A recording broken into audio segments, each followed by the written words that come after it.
नमस्कार प्रणाम। तो काल भैया रघुआ सबके बतला दी कि सारे गामा हम भोजपुरी से जौन गाना आए रहे पावर स्टार पवन भैया के, जौन गाना के टाइटल रहे लाल घाघरा। जी हाँ, लाल घाघरा रघुआ सबके पिछले साल आ रहे 14 सितंबर 2022 के, और हम आज वीडियो बना रहे बानी 14 सितंबर 2023, यानी राइट आज एक साल हो गई लाल घाघरा गाना के। लेकिन भैया रिकॉर्ड जाके देख ली लाल घाघरा के कि कमाल के रिकॉर्ड भैया बनैले रहे। दोबारा भी गाना डालने के बाद फिर से ट्रेंडिंग में गए रहे लाल घाघरा। तो रघुआ सबके बतला दी भैया कि पिछला साल के बाद हम अभी रघुआ सबके काहे बता रहा बानी। तो रघुआ सबके वीडियो में पूरा के पूरा जानकारी देवे वाला बानी। हम लोग थंबनेल पर देख ले होके, लेकिन एगो छोट सा रिक्वेस्ट बा लोग के कि अगर हमारा वीडियो पर नया होके तो वीडियो के लाइक और चैनल के सब्सक्राइब जरूर कर दे।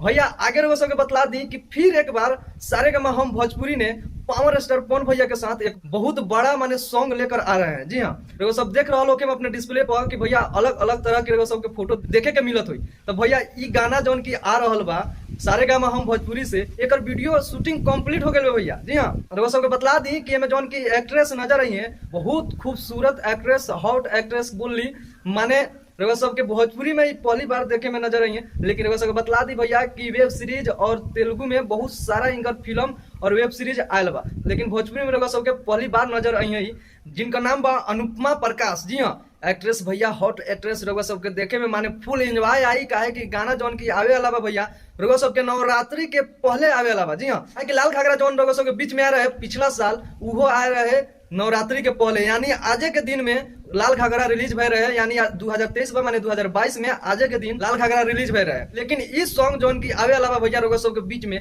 बवंडर ला दी भैया। काहे कि रघुआ सबके नजर के सामने बानी हॉट एक्ट्रेस जिनका नाम बा अनुपमा प्रकाश। जी हाँ, तो रघुआ सबके बहुत जल्द ई गाना रघुआ सबके सारे गामा हम भोजपुरी पर देखे और सुने ला मिल जाए भैया।